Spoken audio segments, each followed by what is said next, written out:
ऐसा है, और ईसाइयत जो है वह तो उसमें अपना लाख ढोल पोल हो, लेकिन वे लोग लालच दे दे करके 10 तरह का ड्रामा करके हिंदुओं को बदल रहे हैं। और हिंदू क्यों बदल रहे हैं? हिंदू जैसे संगठन की बात हो रही है कि हिंदू संगठित नहीं है। क्यों नहीं संगठित हैं? इसके पीछे कारण यह है कि हिंदुओं ने कभी भी समाज पर जोर नहीं दिया। वो बस जोर किस पर दे रहे हैं? तो देखिए, धर्म पर, अर्थ पर, काम पर, मोक्ष पर। इसमें समाज कहाँ है? कहीं नहीं। वो तो अंत में मोक्ष की बात करते हैं, मुक्त हो जाने की बात करते हैं। संसार झूठा है, माया है। तो फिर जब संसार झूठा है, माया है, तो फिर वो समाज का निर्माण करने के लिए उत्सुक ही नहीं हो रहे हैं। तो उनको समझना पड़ेगा कि भाई ये जो है मुक्ति की बातें और ज्ञान की बातें, ध्यान की बातें तभी हैं जब तक समाज है, अन्यथा ये बातें नहीं रह जाएंगी। तो समाज के ऊपर जोर देना पड़ेगा। और समाज की जब हम बात करते हैं तो इसका मतलब होता है कि हिंदू समाज जो है, जो कई जातियों में विभाजित है, ये उसकी मजबूती भी है और कमजोरी भी है, दोनों एक साथ है। वह मजबूती इस अर्थ में है कि ये जाति बनी कैसे? ये बनी आजीविका के नाम पर। यानी उसने किसी वर्ग ने सीख लिया कोई काम करना, उस आधार पर ही उसको वो मेंटेन रखा, उसी में फिर वो विवाह करता रहा ताकि उसकी जो चीज़ है लीक नहीं हो जाए बाहर। और उसके कारण ही जो है वह आजीविका का चीज़ जो है वो जाति में बदल गया और वही चलता आ रहा। तो उसको एक आजीविका तो आराम से मिल जाता था, यानी उसको नौकरी खोजने की ज़रूरत नहीं है, एम्प्लॉयमेंट की प्रॉब्लम नहीं थी। इस अर्थ में तो वह ठीक था। दूसरी बात थी कि वह संगठित हो जाता था, एक छोटा सा ग्रुप, और अपने को बचाता था। वहाँ तक भी ठीक है। दिक्कत कहाँ होती है? जब एक ग्रुप जो है वह अपने को श्रेष्ठ कहता है, एक जाति अपने को श्रेष्ठ कहती है, दूसरी जाति अपने को हीन समझने लगती है, और इन दोनों में आपस में कटुता बढ़ती है, टक्कर होता है। और यही धीरे धीरे समाज में शुरू हुआ, हिंदू समाज में। और यही हुआ कि इसमें फिर कैटेगरी बनने लगी, अपने से ही कैटेगरी रैंक बनाने लगे खुद, कि ये अमुक जाति है, इस ऊंची जाति है, इसके बाद नीचे, इसके बाद नीचे, इसके बाद नीचे, ये पिछड़ा ढेर सारी हजारों जातियां बन गई। अब यह जो कैटेगरी बन गई, इन बनने तक में भी उतनी दिक्कत नहीं थी जितनी कि आपस में फिर कटुता बढ़ने लगी। और जब राजनीति इस आधार पर ही हो गई कि वोट के आधार पर, तो जाहिर सी बात है कि वोट का एक ग्रुप बनाने की कोशिश होने लगी पार्टियों के द्वारा, एक वोट बैंक। तो उसके लिए आपस में घृणा फैलाना भी ज़रूरी था। तो घृणा फैलाए, क्योंकि जितना घृणा होगा उतना कम वो मिलेंगे, उसके हिसाब से वोटिंग भी नहीं करेंगे। तो एक ग्रुप जो उससे घृणा करता है वो एक जगह वोट करेगा, एक ग्रुप जो दूसरे से घृणा करता है दूसरी जगह वोट करेगा। इस तरह से पार्टियों की अपनी सत्ता का खेल चालू हो गया। लेकिन जो हिंदू समाज के लिए सोचता है, उसको लिए तो यह ज़रूरी है कि वो ये जो विभिन्न जातियों में हैं बटे हुए, इनको वह मिलाए परस्पर, इनके मध्य सहयोग बैठाए, इनको बताए कि हम लोग कैसे एक हैं, विभाजित खाली विवाह के अर्थ में हैं। रोटी और बेटी के कारण ही जातियों का अस्तित्व है। तो रोटी तो ख़त्म हो गया, रोटी तो खैर सब लोग खा रहे हैं एक दूसरे के यहाँ, कोई मामला नहीं रहा। बेटी का मामला रह गया। जो भीमराव अम्बेडकर ने भी कहा था कि अगर बेटियों का एक्सचेंज होने लगे तो जातियाँ समाप्त हो जाएंगी। हालांकि इंटरकास्ट मैरिज का हम लोग कानून में छूट है, लेकिन वह कंपलसरी नहीं है, यानी कि आप नहीं भी कर सकते हैं। अगर उसको कंपलसरी कर दिया जाता कि आप अपनी जाति में शादी नहीं कर सकते हैं, इस तरह से पलट दिया जाता, तो जातिवाद की जो समस्या है वो ख़त्म हो जाती और सिर्फ नारा नहीं रह जाता कि जाति हटाओ के नारा जो पार्टियां बोलती हैं, और जाति के नाम पर ही पार्टियां बनाई हुई हैं, उसी के नाम पर वोट लेते हैं, उसी के नाम पर संविधान भी जो है अनुमति दिया हुआ है, उसी के नाम पर सर्टिफिकेट लेते हैं, आरक्षण लेते हैं। तो ये जो जातियों के खिलाफ बोलते हैं, ये खुद ही चाहते हैं जाति व्यवस्था बनी रहे, ये नहीं चाहते कि जाति व्यवस्था ख़त्म हो। अगर चाहते तो कहते कि जाति को हटाने के लिए क्या किया जा रहा है, क्या सोचा जा रहा है, बताओ। लेकिन कभी नहीं सोचते। जातियों के नाम पर जितनी पार्टियां बनी हैं, उन्होंने क्या किया कि जातिवाद ख़त्म हो? वे कभी कोशिश नहीं करेंगे, क्योंकि वे जाति के नाम पर ही तो वोट लेते हैं, वो ख़त्म क्यों करेंगे? लेकिन जो हिंदू समाज का हित सोचता है, उसका यह दायित्व तो बनता है कि वह जातियों को ख़त्म करने के लिए आंदोलन चलाए। वह बताए कि अगर बेटी का एक्सचेंज हो जाएगा, कंपलसरी कर दिया जाए, तो जातियाँ ख़त्म हो सकती है। लेकिन यह बहुत एक्सट्रीम मामला है, इसमें बहुत सारी बातें ऐसी होंगी कि बहुत लोग विरोध पर उतर जाएंगे। परंतु जब तक ऐसा नहीं होता है तब तक क्या, कम से कम आपस में मिलें जुलें, एक जगह बैठें, आपस में सहयोग करें, सुख दुख में करें। और जो ब्राह्मण है, जो पूजा पाठ पुरोहित वर्ग है, सबसे बड़ी भूमिका उसकी थी और वो जो है अपनी भूमिका से भाग गया। क्यों? क्योंकि वह उसकी जो अब दिशा है और उसका जो दिमाग चल रहा है वह इस पर नहीं चल रहा है कि मुझे हिंदू समाज को जोड़ना है। उसका दिमाग इस पर चल रहा है मैं कहाँ से कितना पैसा कमा लूँ। और जब वह ऐसा सोचेगा तो जाहिर सी बात है कि वह समाज के हित में फिर नहीं सोच रहा है, तो वह ऐसी जगह नहीं जाता है जहाँ से उसे आमदनी कम मिलती हो। क्या फ़ायदा वहाँ जाने से, ऐसी जगह जाएं जहाँ से ज़्यादा जो है हमें दक्षिणा मिलेगा। तो हिंदू समाज से टूटता है। कई छोटी छोटी जो जातियाँ हैं वहाँ पर मैं नहीं जाकर देखता हूँ कि वहाँ जाकर वे कथा कह रहे हैं, पंडित जी की शादी करा रहे हैं। तो क्या हो रहा है कि वे लोग अपना अलग थलग पड़ गए हैं। अलग थलग पड़ गए हैं तो जो अलग थलग पड़ गया उसके ऊपर मिशनरियों का हमला होना शुरू हो जाता है। वहाँ एजेंट ढूंढ लेते हैं, वहाँ पहुँच जाते हैं। आपके पास सूचना तंत्र भी नहीं है कि आपको पता लगे कि मिशनरियाँ वहाँ जा रही हैं कि नहीं जा रही हैं। आदि जाते आते रहेंगे तभी तो सूचना होगी कि भाई मिशनरी सब यहाँ आ रहे हैं, ये रहबेड़ कर रहे हैं। तो आपके पास सूचना तंत्र भी नहीं है। किसी कोई मुस्लिम बनाया जा रहा है बहका करके, तो आपके पास सूचना नहीं है कि उसको बनाया जा रहा है। तो इसके लिए क्या करना चाहिए आपको? पहले तो वहाँ संपर्क बराबर बना रहे, ऐसी व्यवस्था करनी चाहिए। दूसरी बात है कि यदि किसी समाज में ऐसे लोग आ रहे हैं, वहाँ पर ऐसी बात हो रही है, कुछ लोग ऐसे हैं जो कि वहाँ पर रह रहे हैं, जो वैसे नहीं चाहते उनको, तो उनके पास क्या आखिर स्रोत हो जिससे कि वो आपको बता सकें। तो जाहिर सी बात है कि आपको इसके लिए एक नंबर कम से कम इशू कर देना चाहिए। एक मोबाइल नंबर इशू कर दीजिए कि अमुक नंबर पर कोई भी विपत्ति आती है हिंदू समाज पर तो इस नंबर पर फ़ोन करें। और आपको इस तरह से संगठन बनाना चाहिए कि वहाँ पर तुरंत कुछ लोग जो जा करके वहाँ पर उस समस्या का हल करें। तो ऐसा नंबर राष्ट्रीय स्तर पर भी और प्रदेश स्तर पर भी और जिले स्तर पर भी, ब्लॉक स्तर पर भी इस तरह से नंबर जो है जारी किए जाने चाहिए। और यह हिंदू के हित में जो लोग सोच रहे हैं उनके लिए यह बहुत ही ज़रूरी है कि इस तरह का वो संगठन में निर्णय लें कि हमें हर जिले पर, हर ब्लॉक पर, हर प्रदेश पर और देश स्तर पर ऐसा फ़ोन नंबर जारी कर देना है जहाँ कोई भी व्यक्ति जो हिंदू है, मुस्लिम बहुल क्षेत्र में बेचारा रह रहा है, दबा सा, डरा सा, उसके ऊपर हमला होता है तो वो बचाने के लिए कहाँ जाएगा, किसको कहेगा बचाने के लिए? तो पुलिस भी इसकी नहीं सुनेगी। और वहाँ बेचारे इर्द गिर्द जो है सब वो जो है उसके विरोध वाले हैं, गैर हिंदू ही हैं, चाहे मुस्लिम हो, चाहे ईसाई हो, चाहे कोई भी हो। तो उसके पास कम से कम फ़ोन नंबर रहेगा तो वहाँ सूचित करेगा कि भैया हमको बचाइए, हम ऐसे विपत्ति में फंसे हैं, हमारी लड़की को लेके भाग गया, हम ऐसे फंसे हुए हैं। तो कोई आ करके बचा सकता है।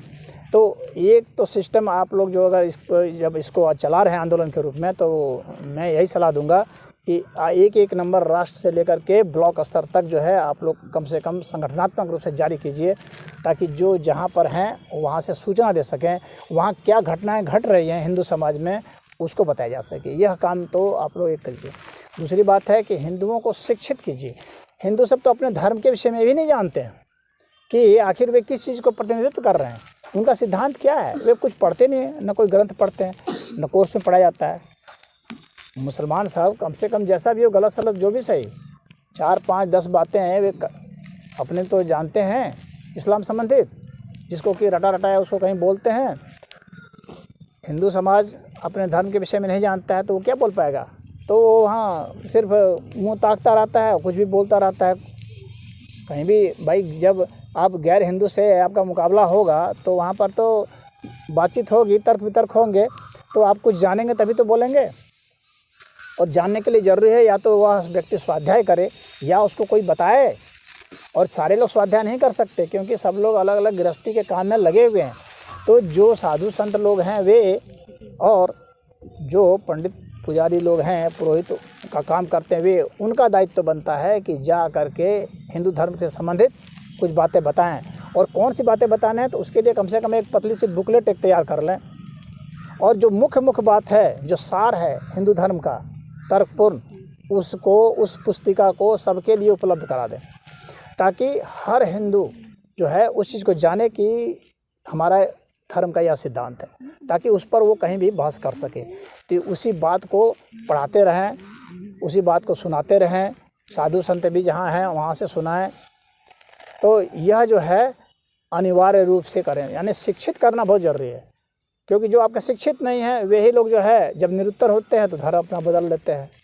कोई पैसे से धर्म बदल ले रहा है, तो कोई मुसीबत में फंसने पर धर्म बदल रहा है। मैं तो ऐसा सुनता हूँ, है आपके गाजीपुर की बात है, एक मुझे मिला था तो वो बता रहा है कि उसको फल का वो करना था, या फल का जो व्यवसाय है उसमें मुसलमानों का कब्जा है, तब तुमको अगर फल चाहिए तो तुमको तो अपना धर्म बदलना पड़ेगा, तब जाके तुमको हम जो है वो फल बेचने का कारोबार कर। तो उसने जो है बदल लिया।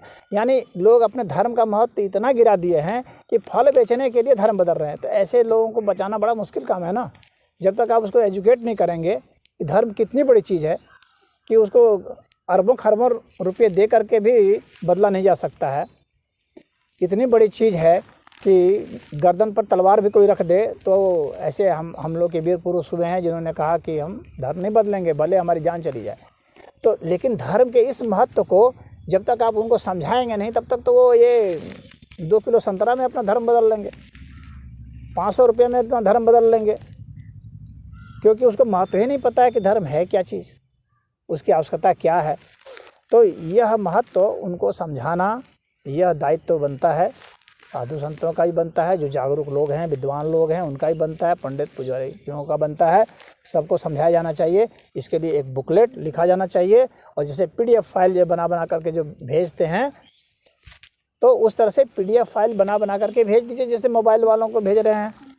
हमारे पास जो है सुरेंद्र जी ने PDF फाइल ही तो भेजी थी, तो उसी तरह से PDF फाइल बना करके आप 10 पन्ने में ही सबको भेज दीजिए।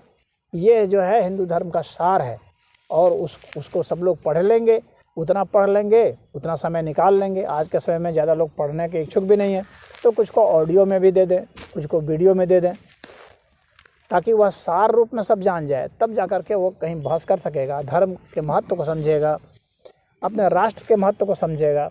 हम लोग का जो कई लोग इस पर चिंतन करते हैं कि हम लोग का जो राष्ट्र है भारत, काफ़ी संपन्न राष्ट्र है, और कहते हैं कि पूरे विश्व की शांति भारत के ऊपर निर्भर करती है। क्यों?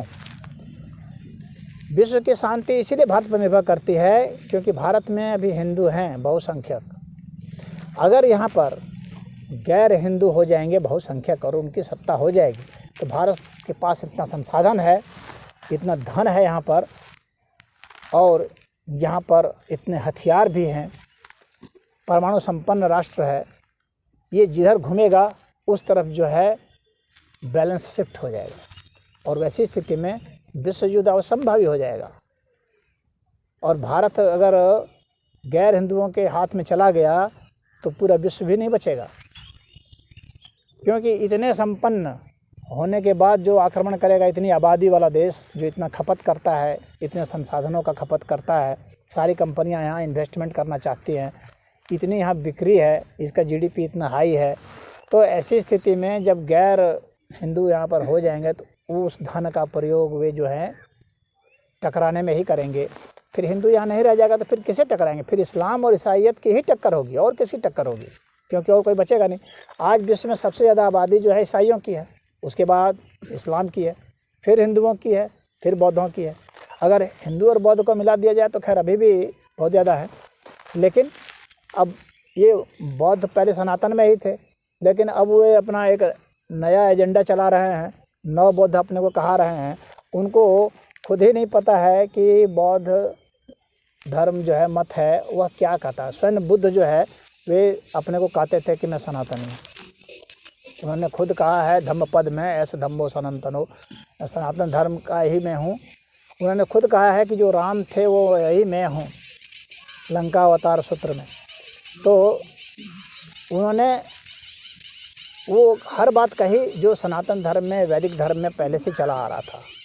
उन्होंने यह नहीं कहा कि आज से मैं एक जो है एक अलग से धर्म बना रहा हूँ, लेकिन उसके बाद के जो पुरोहित पंडित सब जो उसके बनते गए, जो उसको एक व्यापार बनाना चाहते थे, एक मत बनाया उन्होंने। आज देख रहे हैं एक साईं बाबा नाम से भी एक मत चला हुआ है। जो व्यक्ति मुस्लिम था, चांद मियाँ, वह जो है उसके पीछे के जो अनुयायी थे उन्होंने इतना फैला दिया कि ओम साईं राम और साईं बाबा कर करके अब साईं की मूर्ति हर जगह लगा दी, जबकि कहीं पर भी उसका कोई शास्त्र सम्मत जो है न कोई उनका प्रचार है, न कोई उनका उपदेश है, न कोई मंत्र है, न कुछ है। वो तो हिंदू विरोधी था शुरू से ही। वो जो है हिंदुओं के खिलाफ में बोलता रहा, हिंदुओं के दीपावली तक में वो खिलाफत करता था, होली का खिलाफत करता था, गौ मांस खिलाता था। ऐसे ऐसे लोगों को प्रचार के माध्यम से, धन के माध्यम से देवता बना दिया जा रहा है और मंदिरों में बैठा दिया जा रहा है, तो इतना इतना पतन हो जाएगा हम लोग का। तो उस तरह की ब्रांडिंग से नए नए देवता पैदा किए जा रहे हैं। ये हिंदुओं का पतन ही नहीं है तो और क्या है। तो हम लोग को यह समझना पड़ेगा कि हम लोग को वास्तव में जो हिंदू परंपरा हम लोग की है वह वास्तव में क्या कहती है, उपदेश हम लोग का वेद, उपनिषद, गीता, यही 3 शास्त्र हैं। इन 3 शास्त्रों का जो सार है उसी को समझना चाहिए, नहीं तो सिर्फ भ्रम फैलेगा। तो बहुत सारे लोग भ्रम फैलाते रहे। ये वामपंथी इतिहासकार हैं, इन्होंने बहुत भ्रम फैला दिया, बुद्ध को एकदम खिलाफ कर दिया, वो सनातन धर्म के खिलाफ में खड़ा कर दिया बुद्ध को। और इसके क्या हुआ कि आज बहुत सारे बौद्ध मतावलंबी ऐसे हो गए हैं जो हिंदुओं के खिलाफ बोल रहे हैं, हिंदू देवी देवताओं के खिलाफ बोल रहे हैं, लिख रहे हैं। तो इस तरह से क्या हुआ कि यह अभी एक क्षय हो रहा है। अंबेडकर जी जो थे उन्होंने अपना मत बदल लिया, कहे कि जो है मैं बौद्ध मत को स्वीकार करता हूँ, बौद्ध धर्म को स्वीकार करता हूँ। लेकिन भाई बुद्ध किस चीज़ को स्वीकार करते थे? बुद्ध तो सनातन को ही स्वीकार करते थे। उनके उपदेशों में से कोई एक भी उपदेश नहीं बता सकता है जो कि सनातन धर्म के उपदेश नहीं हो। पूरा धम्मपद पर पढ़ लीजिए, हर जगह वही है। सुत्त निपात पढ़ लीजिए, वही है। तो जब उनके सारे उपदेश वही हैं तो एक अलग से कैसे ये क्रिएट हो गया, अलग से कैसे बन गया? तो ये सब जो प्रोपेगेंडिस्ट लोग जो हैं और जो राजनीतिक उद्देश्य रखते हैं, राजनीतिक महत्वाकांक्षा रखते हैं, उन लोगों ने ही ऐसा बनाया है। तो वे लोग लगातार ऐसे ऐसे मत बना रहे हैं और लगातार विरोध कर रहे हैं। और तो और स्वामी दयानंद सरस्वती जो थे तो आर्य समाज की उन्होंने स्थापना की थी। तो उनको भी जो बहुत जो कट्टर लोग मानने वाले हैं वो भी सोचते हैं कि इसको भी हिंदुओं से अलग कर दिया जाए। यानी हर कोई जो है इसका एक भाग कर करके अलग अलग हो जाना चाह रहा है। इस तरह से अगर देखा जाएगा तो क्या होगा, इसमें निरंकारी संप्रदाय भी है, वो कह रहा है हम लोग हिंदू नहीं, हम लोग तो निरंकारी है। तो इस तरह से करके हिंदुओं का नाश करने की तमाम तरह की प्लानिंग चल रही है। संप्रदाय के नाम पर प्लानिंग चल रही है, कोई महापुरुष के नाम पर प्लानिंग चल रही है। अभी ये जो हरे राम हरे कृष्ण वाले हैं, इस्कॉन वाले, हाँ, इसमें अगर आप जाएंगे तो ये देखेंगे कि वो कृष्ण कृष्ण कर रहे हैं और शिव के नाम पर जो है गाल मुँह फुला देते हैं। और वे क्या करते हैं कि जो विदेशियों को ही उसमें वो मुख्य स्थान पर उसको विदेशियों को डाल रहे हैं। और वे भी इस तरह का प्रोपेगेंडा कर रहे हैं। वे धीरे धीरे क्या करने की कोशिश कर रहे हैं कि उसको एक इस्कॉन को ही एक अलग ही धर्म बनाने की कोशिश में लगे हुए हैं। तो यह सब जो है जब व्यक्ति